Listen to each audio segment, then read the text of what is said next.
Hello, hello, everyone. We are so excited that all of you are here. Wow, we already have an amazing group in the room and we are at minute one. So, a few of our friends are going to be taking a few minutes to join us. But in the meantime, I'm excited to announce today's webinar. So, today's webinar is all about turning cold calls into warm deals.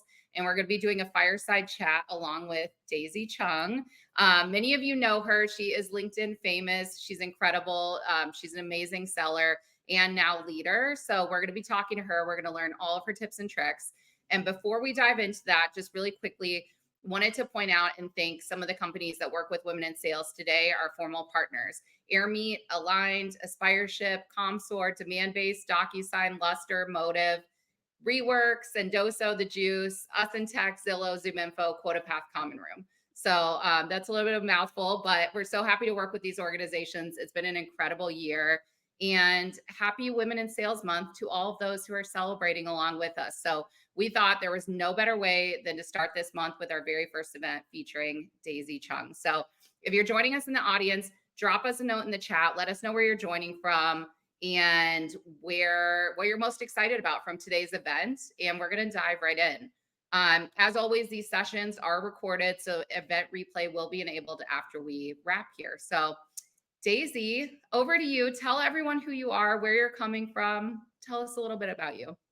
Absolutely. Hello, hello. Thank you for having me, Alexine. I always love to be part of Women in Sales, such an inspiring company you've built. And so, my name is Daisy Chung. I am the head of revenue strategy at Orem.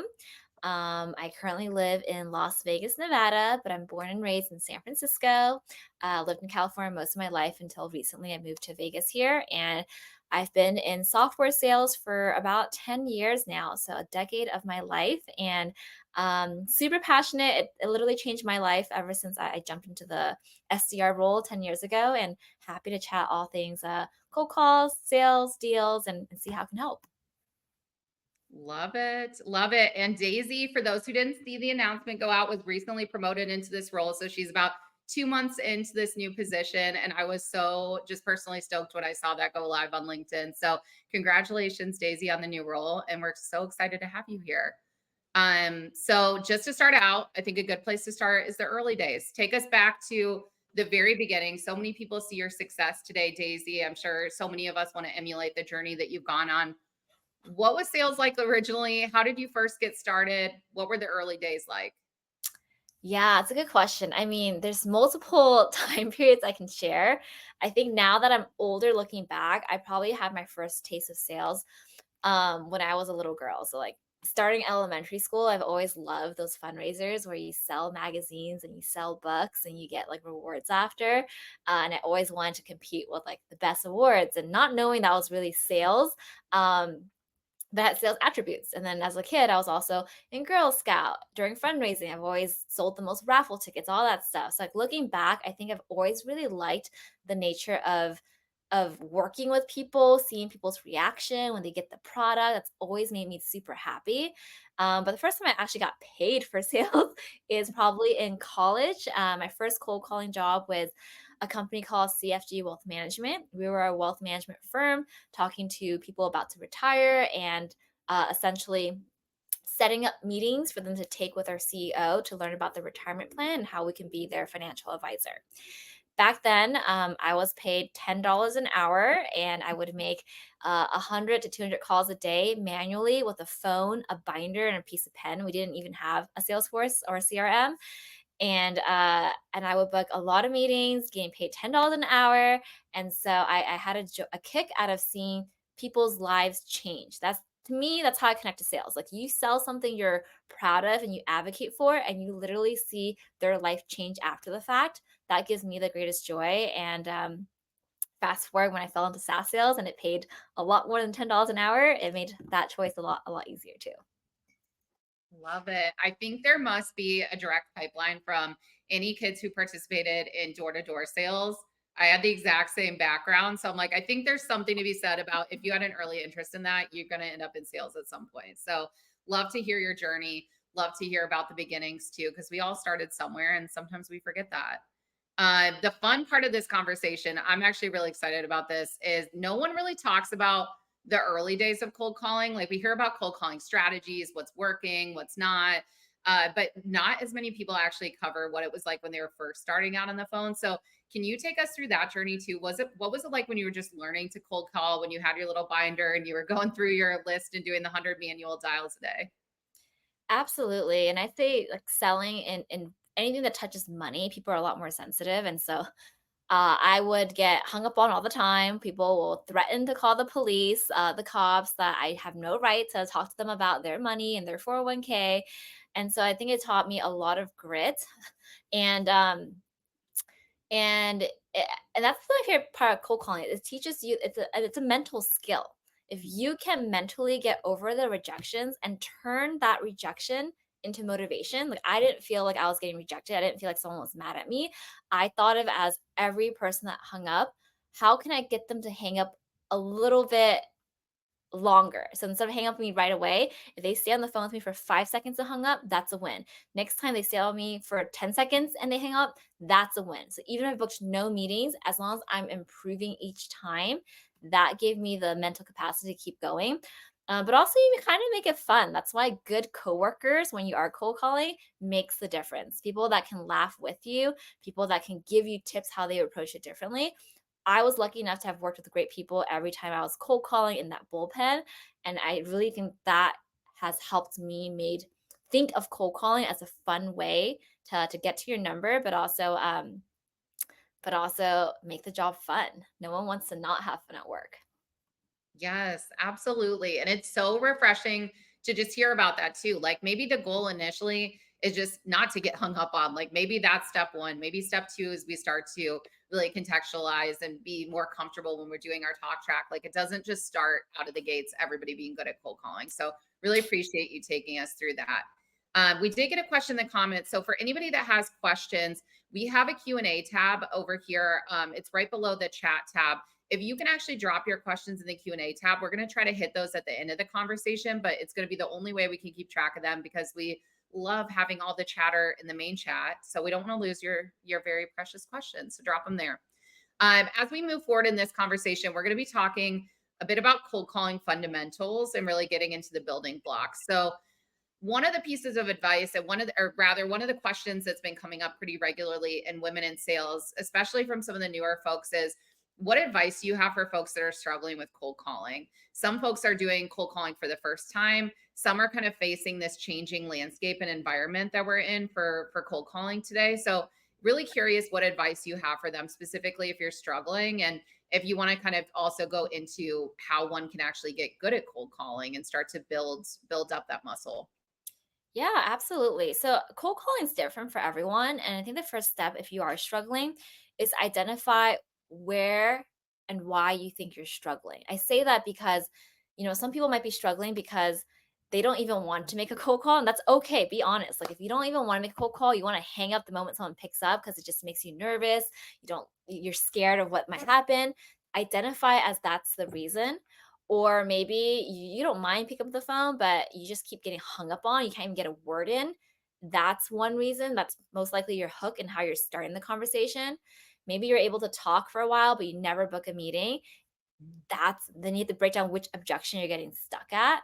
Um, and maybe you're having long conversations and no one's mad at you, but you can't get the meeting. Maybe you're calling the wrong person. So whatever it is really important to see where you're struggling and not hitting your number from, so that way you can work on it. I think generally speaking, the biggest thing I usually see is kind of that mental fortitude. It's a mix of everything where you don't really want to pick up, but when they do pick up, you're kind of like just saying a bunch of things and you're not feeling like yourself. And then let's say they hung up on you or they say, no, I'm not interested. And then it's a struggle to like make that next call, all that fun stuff. And so reframing your mindset on every positivity of the call and making it a win helps a lot. Even if it goes to voicemail. Let's say they don't pick up, but you hear that person's name is the same as their voicemail. That is a win. You got the right number. Now you have to call the right time. Let's say you call the right time, they hung up immediately, they ripped you apart. That's a win. They actually at least pick up the phone. And so you just have to call a better time. And so you kind of keep going, you keep going. And as long as every interaction is a win, doesn't matter what happens, you're going to feel very encouraged and very inspired. And that's where you can get more out of the cold calling. Absolutely. One of the earliest strategies, for those that struggle with tone as well, that was something I really struggled in the beginning of cold calling, is my tone was kind of a little off. Or a lot of times the end of my sentences would come out as questions. I was using like a strange inflection. So I had a small mirror. My VP of sales at the time had me go down to CVS and just buy a mirror and put it at my desk. And so I actually quite literally learned to smile and dial so that I could control tone when I was on call. So it's really cool to hear about like some of those early advancements. I think that it's incredibly critical to think about mindset when cold calling too. I often talk about as well, and I don't know if you do this with your team too, Daisy, like if you are having a bad calling period, like if you get like multiple people in a row and you're getting like some bad tones, sometimes it's worth just taking a lap too, because what you don't realize is a lot of times if a bunch of negative stuff happens back to back, you take a bad energy with you into your next call and you're actually pushing that on the next person that you catch on the phone. So just being mindful of like how you're also feeling, how what you're bringing into these calls, and if you need to take a lap, do a lap. If it's a better time to do a cold email block, do that. But I think it's just really critical to pay attention to yourself as well. And so this is really good advice. We did have a question. We're kind of going rogue, if that's okay, Daisy. Absolutely. Um, so I'm going to actually show this question on this stage. This is from Chantel Baylor. I'm getting more voicemails than answers. Can you give tips on creating an engaging voicemail that gets callbacks? And maybe just talk to us about voicemails in general, because I know people feel very strongly in different directions about even leaving voicemails, but would love to get your take on this. Yes, that's a great question. I think for me personally, I'm a big fan of scalable and customizable voicemail. I only leave a customized voicemail, like very dedicate that person once it's beyond the cold call. Once it's a warm call, which we'll talk about later, and you've built some sort of relationship, that's when I'll drop those very customized voicemail. Other than that, I recommend all voicemails to be pre-recorded, but make sure it scales. And what that means is you want an omni-channel approach. Cold calling works, but it works with email, with social, with sending a GIF, and sometimes going on site and saying, "Hello, it's me." Whatever your cadence is of all the different sales interaction, voicemail feeds off of that. So here's an example of a very customized voicemail at scale. Let's say I'm calling to everyone in the finance industry that attended a webinar my company put together last week. Hey, it's Daisy with Orem. Thanks so much for attending the webinar last week. Hope you learned a lot. We create that webinar specifically for CFOs like yourself, that's trying to help the finance industry do XYZ. And love to chat with you. I'm confident we can help. Look out for a one pager. I'll send you in 3 minutes. 3 minutes later, you'll have your cadence tool send out that one pager, and your email will now say, "Hey, I just dropped you a voicemail 3 minutes ago. As promised, here's that one pager. Here are some things other people who attended the webinar found interesting. Talk soon. I'll give you a call later this week if we don't chat by then." And then your next voicemail can say, "Hey, it's Daisy again. I know I left your voicemail last week. Just following up. Did you see that one pager I sent? Other finance leaders have shared XYZ they thought was important. Anyway, chat soon." And then towards the end, some very engaging voicemail will say things like this: "Hey, it's Daisy with Orem. I know I called you 4 times this month. Before you hang up, I am just so confident we can help by XYZ. Other CFOs have said XYZ things. If you want to stop hearing my voice, I just need a yes or no. Send you an email in 1 minute. If not, I might have to drop you another voicemail next week. All right, chat soon." So you can see these are all pre recorded. I'm just saying to every finance leader that attended my webinar last month. And that's where you keep them engaged, and everything feeds off your emails, your LinkedIn, whatever other channels you have. And I'm confident they will respond back if you follow that campaign that you set up here. This is awesome, Daisy. This is so helpful because I think that's one of the key pieces is how do we connect the dots? Everybody is constantly in this battle on LinkedIn about, is cold calling dead? Is email dead?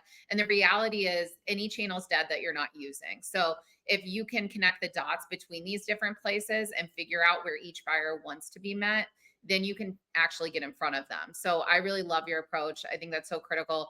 I like this idea too, the pre-recorded voicemails that you're using, that you're actually kind of segmenting those and focusing on different personas and then batching those out. I think that's a really good idea for folks who especially are doing more like high volume prospecting. That's really critical. I know some reps that we have in the community are doing 150, 200 plus cold calls a day. Like, anything that's going to save you time is your friend right now, especially when you're in those roles. So that is great advice. And that's a really great recommendation on the cadence as well. Yeah.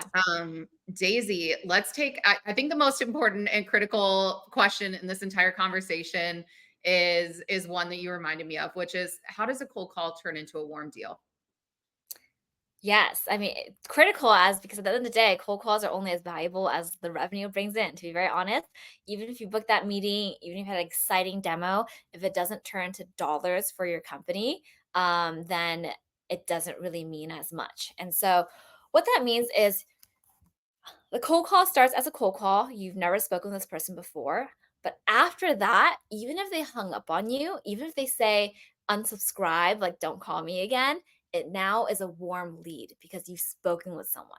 Because now you can email them and say, hey, great speaking with you. I know it was a good time. I promise I'll be short here. I just called because here's why I think it's really important and how we can help you out here, XYZ things. From there, they might ignore your email. And that's where you can send another email. And then after a week or two, depending on how they hung up on you or they didn't, you can call back and say, hey, before you hung up, I know last time you didn't have enough time. I did all my research. I know that these are your key initiatives. I know that you're hiring, and the reason you're hiring is because you need to solve this problem. What if I tell you this? If we can solve that problem for you in less than a month, would you give us a shot and look at a demo? And don't promise anything unless you can actually do that, but you have to have a hook. But now you're starting to have a relationship with that person, even if the first call wasn't great, because it's all about influencing that value and showing them how your product, your service can help. That's what sales is all about. It's a help me help you here, and one of the biggest thing I've always told people is that if someone ever hangs up or says they're not interested, it's not that they're not interested, it's they're not educated. And our job as sales professionals is to be an educator. And so you keep doing that with the different channels, and every time you have a more customized things to say, that cold call becomes a warm email, becomes a warm call, a warmer call, becomes a demo, becomes a deal. And you might even close lost deal. They might not buy now, but you start the process all over again. And eventually, if you are very sure your product's going to help change their life, it's going to become a warm deal for you. And that's how not interested equals not educated. And we just have to educate them through the sales process. Love it. I love the reframe there too. It's not a no, it's not a no for now. It's a we need to educate. I think that's a great takeaway. We had a few questions come back and many are in the same vein actually. So I'm actually going to group a couple of these together for us. What is your sales? I have an idea of one of the tools that might be in your day-to-day tech stack. So feel free to talk about that. But what does your tech stack look like as it pertains to specifically prospecting and cold calling? And then there was a question about what tools specifically are you using for pre-recorded voicemails as well? Absolutely. So, I work at Orem, so we use Orem every single day. And I myself, even between being a rep, being a sales manager, and even in my new role as revenue strategy, I work with clients and sales. I'm still using Orem to make my calls. Um, and I'm using Orem to pre-record those voicemail. So the great thing about Orem is you can get into more conversation. It's not just a dialer, but you can also do the voicemails, do the analytics, find ways for people to pick up. And outside of Orem, I am also a big fan of LinkedIn Sales Navigator. Reason being is it's much easier to have a customized conversation when you know a little bit about someone. And so it's as an easy conversation starter. If I know nothing about the company or nothing about the person, LinkedIn can pop open in Orem and I can see, hey, how's it going? You're in Chicago. I'm in Chicago as well today. Like, that's awesome. Reaching out specifically because XYZ, or hey, you just got promoted, or hey, I noticed you worked at this company 6 months ago. I actually used to work there too, or I know someone from there. Oh, you went to school here? I also went to school here. Whatever the case is, you might not go to school or work at those companies, but you know really quickly how long they worked at a company, when was the last time they got promoted, what city they live in, per LinkedIn. And those are usually really strong conversation starters that will, at the minimum, not have them hang up. And you can at least squeeze in a little bit about what you're trying to talk to them about. Awesome. Awesome. And are there any ways where you're actually sourcing for this was kind of a deeper diving question, but for the actual contact information for folks when you're actually dialing them?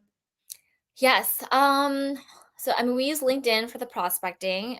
We use Apollo as well as Orem to enrich the data and get good information. I know there's a ton out there, like Zoom Info, Lead IQ, Sales Intel. There's a bunch of great ones out there. At the end of the day, you want to find one that works for your industry because it's not one size fit all. Some are better for certain industries than others, and that's the big thing when looking at tools in general. It's not a one size fit all. Like it's great that a million people are using this tool, but it might not work for your company, your ICP. So when evaluating, you want to find things that work for you. The last piece is, sending out those emails. People respond, I'm sure, as you guys see, not interested, unsubscribe a lot more often than the positive ones. But that's all data mining because you usually see their signature with their number. And it's usually a direct number that you want to scrub off and put in your CRM to call and educate and put them down the funnel. Love it. Yep. And what a great call out too, as far as tools. This is something that comes up constantly in Women in Sales. We have a tech tools channel within the Slack community. And often I'll see many of our members say, I work in XYZ vertical and I've tried XYZ tool and it doesn't work for me. The data doesn't have good information. The reality is, just as Daisy said, each of these tools are purpose built for different segments, for different verticals, for different size organizations. So, highly recommend as you're asking questions specifically around technology and tools within the Women in Sales community, make sure to preface with a bit about your company. Hey, we work here, we're, a large enterprise company. We're prospecting into XYZ, and that'll help our other members be able to give you recommendations for really good technology tools. So yeah, great answers. We're getting so many questions. So I'll look through those as you're going through this next question and see where they fit in. But keep submitting questions. We love these. These are super helpful. Daisy, one of the questions I had for you as well is have you seen cold calling help in other aspects of work beyond just booking a meeting? Absolutely. I mean, again, cold calling, how I view it, it's mental, and the more you do it, you're strengthening your mentality against rejections, against um, unpredictability, things all that of that nature. And so in work, no matter what happens, things happen. It's always up and down. There's celebrations and wins, and there are things that are not happening so well. Whatever that is, being someone who cold calls quite often, I've done it for most of her career. It helps me stay very grounded when there's our highs and lows in my day-to-day job. When I get, and sometimes it's not always external. Sometimes internally, you have conversations. You're not always in alignment, and sometimes it's tough. And but if you're able to see past that and see it as a learning lesson, you learn something new, even if you don't agree with who you're working with. You're learning that keeps you grounded and makes you better for your job. And it's the same as even taking outside of work into your own personal life. Life isn't always rosy and colorful. There's ups and downs and everything. Like things happen. Your car tire might have popped, or you got a really not cute haircut. I'm just making things up right now. Um, but being able to withstand a bunch of rejection and see the positive behind it and be motivated and grounded really helps you do the same in real life and brings in more opportunity and more happiness, to be honest. Absolutely love that. We had a good question come through, and I'd love to get your take on it because I'm going to actually show it on the screen here. But Anna Teresa asks, getting ready to make my first ever round of cold calls. Very exciting. How polished do you suggest it should be? Anxious about sounding stupid, but don't expect it to be perfect either. I love that question, especially if you're going for your first round of cold calls. My take is you don't have to be polished at all. Like, the fact that you pick up the call, and even if they don't pick up, it is a win. And if they pick up and they hang up, it is a win. If they pick up and they talk to you for a little bit, it is a win. If they pick up and it's the wrong person, it is a win, because that's how you calm your nerves. You get 10 people you call 10 people, no one picks up. Now that 11, 12, 13, you're going to be a lot less anxious.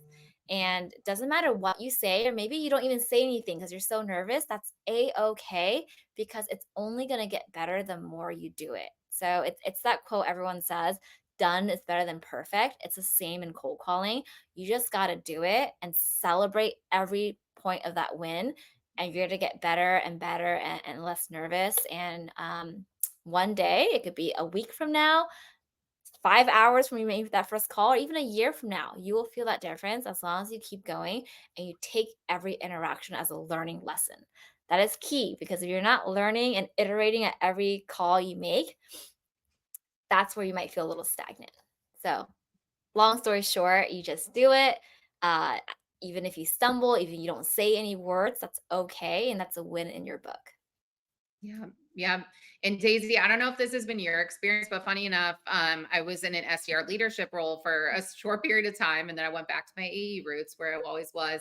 But what was interesting was a lot of the cold calls that went quote unquote poorly had more to do with being over scripted and less human. And funny enough, the calls where people like made a mistake or like said a word wrong or something funny happened, or one guy like sneezed on a call and it ended up being funny. Like those are the things that actually humanize you, and those many times were calls that actually converted into meetings over the ones that were over orchestrated and over templated. So keep that in mind too. And keep in mind there is really no perfect, like unless everything is going to be perfectly scripted and you're going to say every word and have the exact right intonation and you're not going to make a single slip up.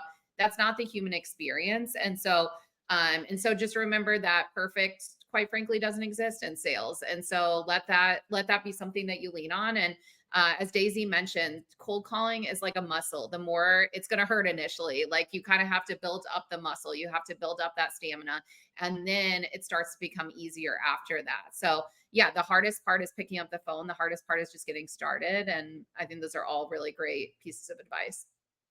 Yeah. Uh, let's see. Okay, let's end this section on a little bit of a fun note, Daisy. Can you talk to us about, it could be funny, it could be whatever, one of your most memorable cold calls of your entire career? Yeah. I think after you've made cold calls for a number of years, the early ones are the most memorable because you're still new at it. You get all the crazy objections, or, like you sometimes you get job offers. They're so impressed you get job offers. Like you never forget those first couple of ones. And I think my one of my most memorable one was someone who was actually really upset that I kept calling, and they've gotten all the emails, they've gotten all the missed calls, they want me to stop calling, and I told him, "Hey, I hear it, I hear you. I probably wouldn't want a bunch of calls too," and then I was able to just continue the conversation and break him down from being really upset. And eventually, we had a conversation. He agreed to a meeting, even though I think he just agreed so I'd stop calling. But I was an SDR. I saw it go through the sales campaign and eventually became a client. And to me, it was so memorable that it taught me the phrase that I say, like, not interested really means not educated. And it's our job as educators. Because if I didn't keep trying and I didn't keep holding him on to just take a meeting, then that might have not been a client. So to me, it was just very enlightening seeing how it goes down the sales funnel. And that one cold call really can change your company's perspective and that person's perspective. And that's why cold calls are so powerful.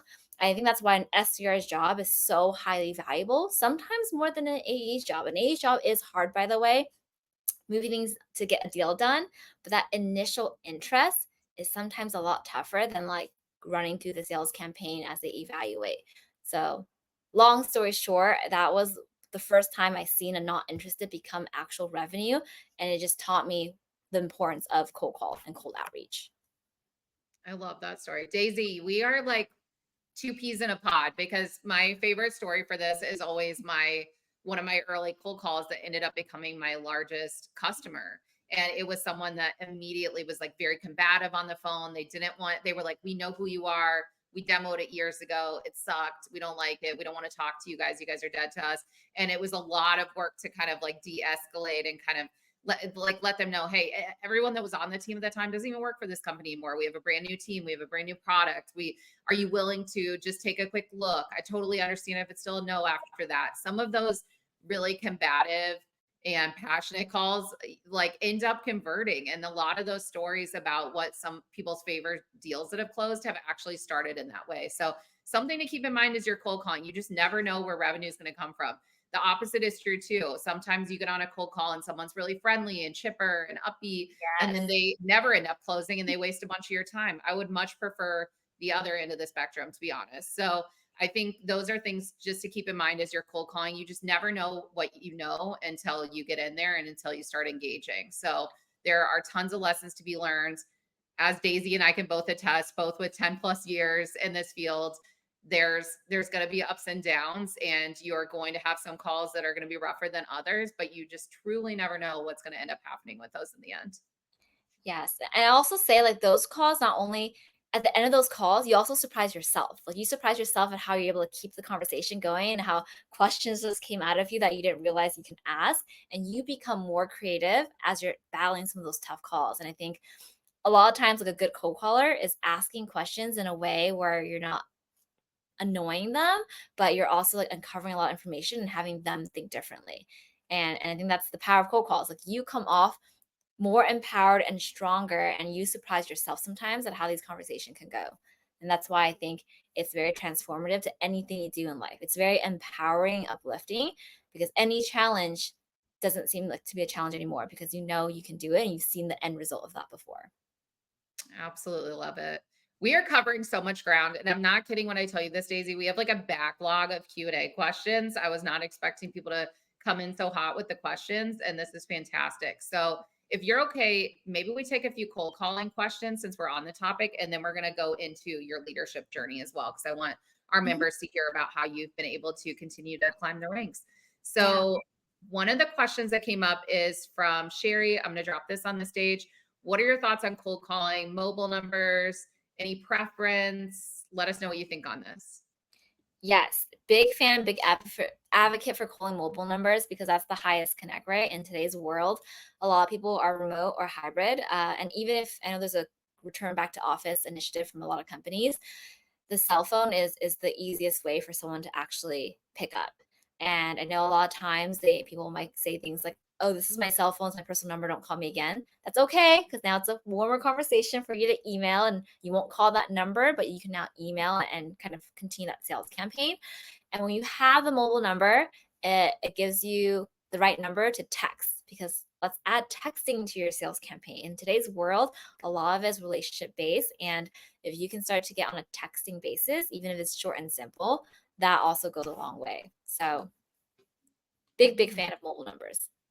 Love it. Yes, and especially once you get into a deal cycle, if you are on a texting basis, I don't know if there's data around it, but you're definitely having a higher likelihood of closing if you are actually texting with the person. So, highly recommend moving to text once, at least at some point during your deal process, because I've always seen those deals convert at a higher rate. We have another question going a little different direction. I'm going to show on the stage here. So this is from Lauren DeJohn. What is your average touch points with a prospect that doesn't answer? Curious to know the amount of times that you reach out and the duration slash intervals of when to reach out.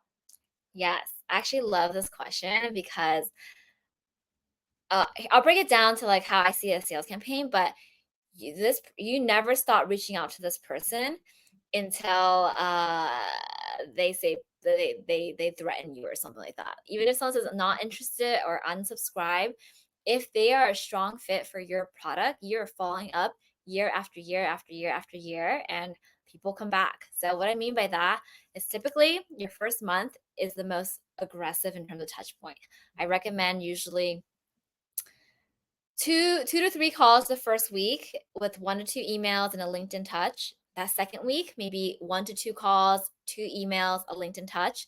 That third week, 1 to 2 calls, a LinkedIn, um, maybe something creative. So, like whether you send them a small gift or a handwritten letter, or now you ping their colleagues and see if they're interested. This is where you loop in multi-threading by week 3, and you try to spread out the webs to see how you can get into that organization. And then by week 4, uh, two calls, one or two email, but now you're getting really aggressive in terms of emails and voicemails and things that spark their interest. Like as we mentioned earlier, voicemails like, "Hey, it's me again. I know I called you all month long. You're probably sick of me. I promise I'll stop." Whatever the case is, but that fourth week, you're getting kind of really aggressive with your creativity and your verbiage.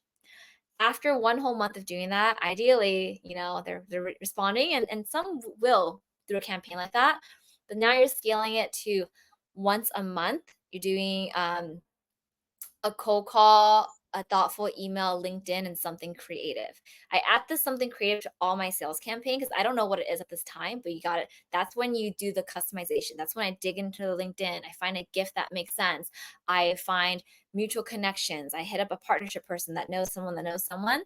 And then from that on, it's every month that same campaign, call, email, etc. And sometimes your calls you do twice a day, morning and night, because you're trying to catch the right time. After a quarter, you do that quarterly. After that, you do it every 6 months.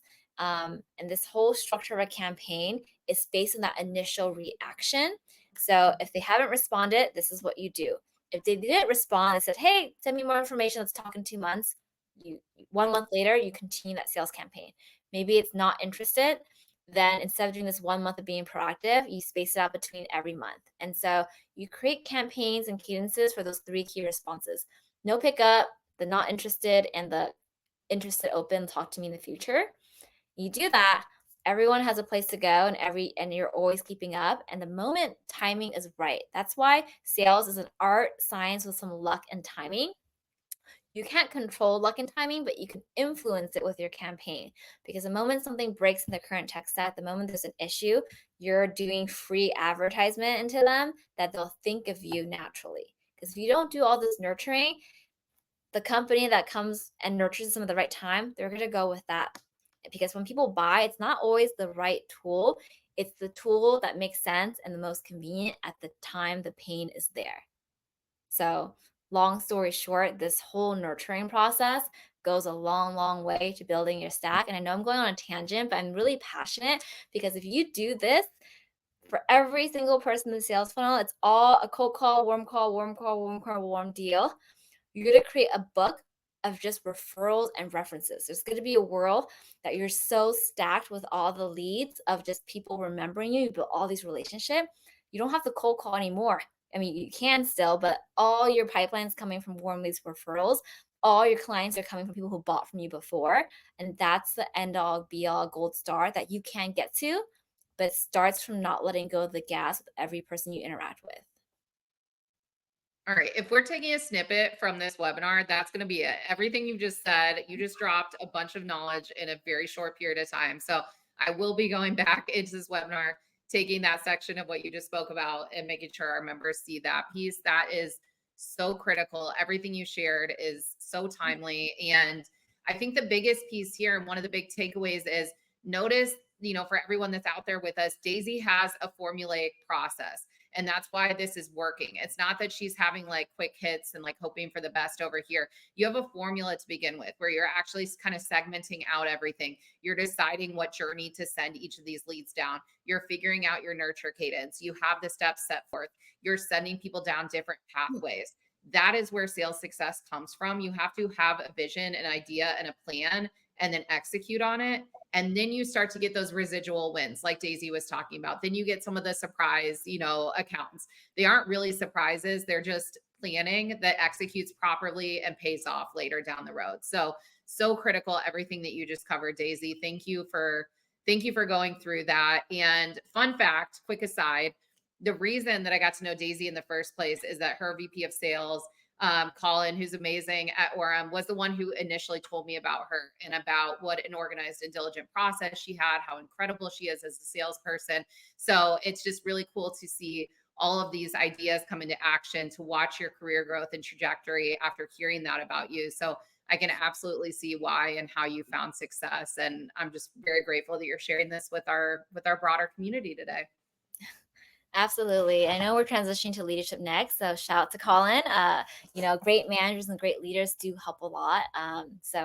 It takes a village to get, a lot of sales and all that fun stuff. Absolutely. Well, yes. So now we're going on the journey into leadership. And this is a part of the conversation that personally I felt was really important. One of the main things we're hearing from members of Women in Sales is many of these women want to go into leadership roles. They are making it to kind of the managerial level, and then it feels like a lot aren't really making it past that point, or some are getting stuck at the individual contributor level. So really want to dive into this so that we can hear from Daisy, from you, about how you've actually gone on this journey, how you've set yourself up for success. So can you start with, I think a better place to start would be, what was the transition like moving from IC to sales leader? Because that's such a huge swing in terms of what your role looks like. Yeah, so I got my first taste of that. I mean, yes, I got my first taste from being an SDR to SDR manager, but even in between, I was an SDR team lead where it was kind of a hybrid role. You have your number and you have a team number and kind of getting a sense of leadership. I'm a big advocate. If you are interested in leadership, take a team lead role. A team lead role should always be a temporary role. I say that because it's one of the hardest jobs when you have to have your own number to hit and a team number and kind of doing two jobs.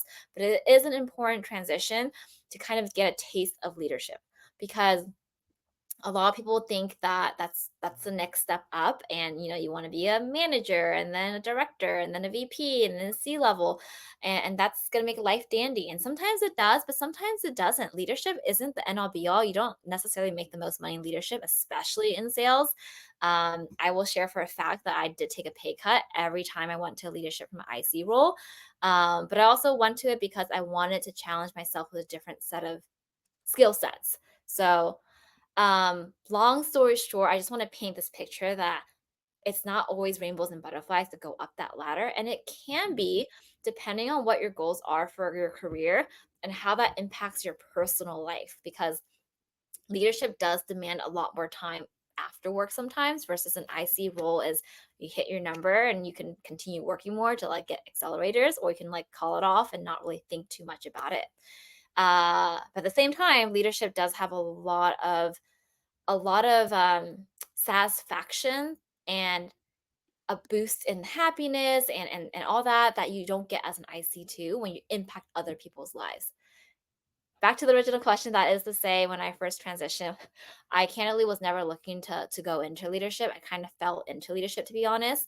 And if we're gonna take some layers back into story time, when I was an SDR, I was looking to be an AE, not really because I wanted to be an AE, but because all my peers were asking for that promotion. And so I said, okay, well, I think that's a promotion path. So I want to be an AE too.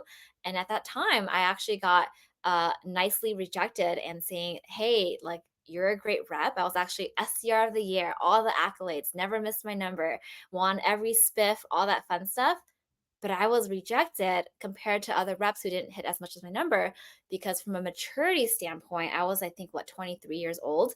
They didn't see me quite ready to be an AE to have those high level executive conversations. And instead, they asked, do I want to be a team lead and kind of start leading a team and advancing my career that way?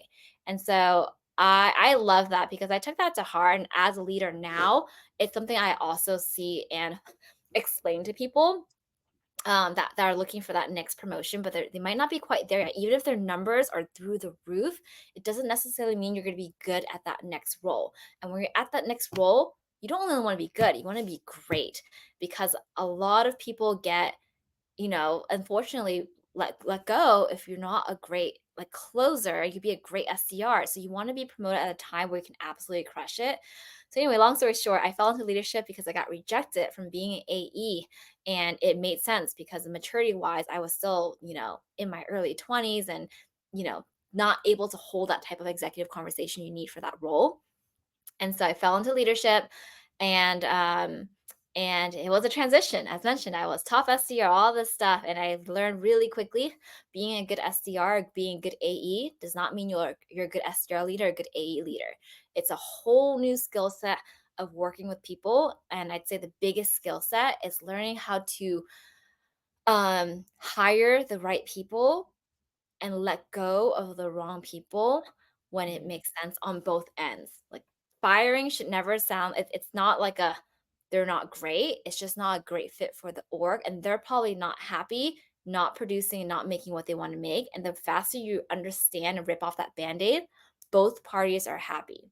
And that's a big part of being a sales leader. Hiring the right people and kind of letting go the wrong people sooner the better.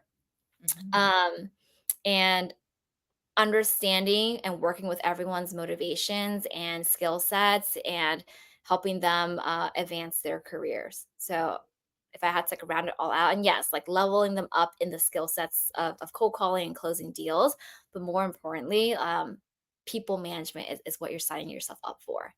And so I think for anyone interested or looking for leadership, always know that it's a whole new role from an IC role. But at the same time, if you're even remotely interested and you're offered a role like that, take the role because it doesn't have to be forever. And the earlier you understand management and leadership at a younger point in your career, the more you can realize whether that's it for you or not. You don't want to be, waiting later and later and like, okay, like I'll try it now, but you don't really like it or you really like it and you wish you did it earlier so you can like continue leading a bigger org.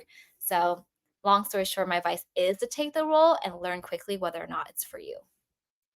Absolutely. Oh, love this. Yes. And thank you for just walking through this because I think this is one of the things that gets brought up. And I fell into this trap for over 10 years. I was like, I have to go to the next role. I have to go to the next role. And I'd be producing in my current role. And I always thought there was like a next thing, or I thought that if I produced really well, then I'd go into leadership automatically. There are other steps in between. There are learnings and fundamentals that have to happen in order for you to level up to some of these other roles. So sometimes like a no, much like you were talking about with cold calling, a no is not necessarily a no forever. A no might be no for now. A no might be no because here are the areas that we need to up level you in. Here's where we need to coach you so that you can be successful. So pay close attention to the no's in general, whether they're in cold calls, whether they're internal within your organizations, and figure out what else is there for you to learn from. So, and also bear in mind too, there are plenty of folks who have stayed the IC path as well. I have plenty of friends who make awesome money as ICs, and they've just decided to stay that path. They don't want to go into leadership. There is nothing wrong with that. And I think that was something we years ago never was spoken about. It was like you should move into leadership. Everyone should want to move into leadership. If you have those opportunities, to Daisy's point, absolutely test the water, see if it's something that you're interested in. If you find through those experiences, I actually like being an individual contributor. I kind of like having my own book of business and just focusing on that. That's totally cool too. And it's a very well respected role as well. I have plenty of friends who are making hundreds and hundreds of thousands, some of them millions of dollars. And they're doing just fine over there. So figure out what works for you, figure out what's going to be the right fit and make you happy long term. That's ultimately what's most important. And as we head into the latter part of our conversation, and keep in mind, we have a lot of Q&A questions. So if folks want to actually bring some of these Q&A questions into the Women in Sales Slack community, feel free to do that because I don't think we're going to hit all of them today, unfortunately. But Daisy is actually in there. She pops in periodically in between cold calls. So we will take some of the questions there and keep the conversation going via Slack. But as we think about the year ahead, a lot of conversations are starting to happen for 2025. Obviously, 2024, the year of AI. Everybody's talking about AI. It's all we talked about all year. What are your predictions? What are your thoughts going into 2025? And what do you think's in store for our field overall?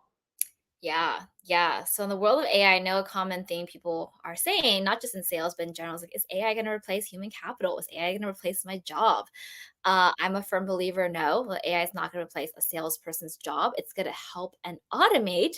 And what's really important for sales professionals in 2025 is to focus on revenue. I keep saying that word because at the end of the day, if all your work and effort doesn't lead to actual dollar amounts for the company or dollar amounts for your own business or dollar amounts anywhere, that's where you can be replaceable by other people, by automation. That's where the company starts thinking of ways of how can we make money? Doesn't matter if it comes from people or this or that. We need to generate money. And so that's what I would think of. If you're an SDR cold calling, like don't just book meetings to hit your number. Like I used to do that. Like any meetings will get me to my number. But if you take a mindset of really booking meetings with the right companies that will drive revenue and they're happy customers, your company's going to take note of that. Like there's a difference between someone who books 20 meetings a month and one becomes a close one, or 5 meetings a month and three become a close one. At a higher picture, that one booking less means and leading to revenue is going to be more important. And from an AE perspective, you're closing a lot of revenue, but how much of that revenue is retained? How much of that are good customers that are referring folks and, driving up your brand and company? Because all that's going to make a difference not only to your company, but your own career. People take notice, and gone are the days where sales and client success are siloed. It's all about revenue if you really want to stand out at your company and make that difference, make that impact, and grow your career here. Absolutely. Could not agree more with those predictions. And I'm excited for the year ahead. I think we're going to see a lot of advancements in technology. I think AI is going to continue to evolve. We're going to evolve along with it. So I for one, am very interested to see what 2025 has in store. But with that, Daisy, we are towards the end of our time here. In so for the folks that are here today, where can they connect with you? Where can they follow along with you, with your journey, with your teachings as we walk away from the session today? Yes, you can find me on LinkedIn. I'm relatively active. I also have a YouTube channel. It's called Daisy Chung, I believe, that I used to make sales videos on. I haven't for some time, but I'm planning to restart that up for 2025.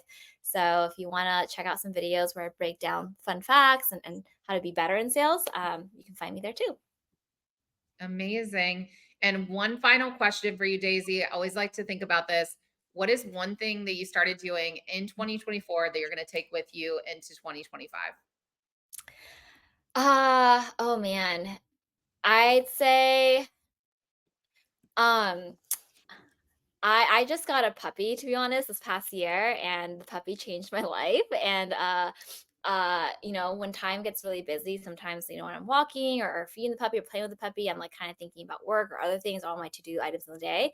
But being really present with my dog, um, during playtime and walk time has made me, just happier and calmer in the midst of things that happen. And I think it's an important mindset I'm taking in 2025, whether it's a puppy or family time or friend time, or even you time or that precious time before you sleep. Be really, really present in what you do. And it really makes everything better in your work life and outside of work life. So that is my tip. Absolutely. God, what a good end note. Yeah. Let us all appreciate the pets in our life, appreciate the moments in our life of calm because sales is a tough role. It's a tough career. It's also so incredibly rewarding. Thank you so much, Daisy, for being here. Thanks for being part of this conversation. Congratulations on your continued growth and success within your own career. And thank you, everyone, for being here. If you have additional questions, if you want to keep the conversation going, there's a link to the Women in Sales Slack community. We'll see you in there. We have plenty more events coming up for Women in Sales Month, and we'll see all of you soon. Awesome. Thank you. Thank you.